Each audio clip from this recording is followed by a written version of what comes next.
Hello friends, आज मी गेलो होतो गावाला.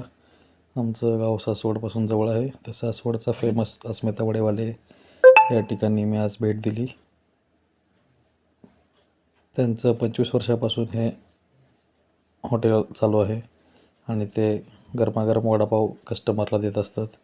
दिवसाला त्यांचे 1 ते 1,500 वडापाव सहज सेल होतात. तुम्ही आता बघू शकता गरमागरम वडापाव कसा तेल कढईमधून बाहेर काढण्यात येत आहे. असे त्यांचं कंटिन्यू हात चालू असतो आणि वडे तेलातून बाहेर येत असतात. आता तुम्हाला मी पावाच्या आतमध्ये जी चिंचेची गोड चटणी आहे ते आणि वडा कसा क्रिस्पी मस्त दिसत आहे वरून ते दाखवत आहे. आणि चिंचेची गोड चटणी, कोथिंबीर, कांदा तुम्ही बघू शकता.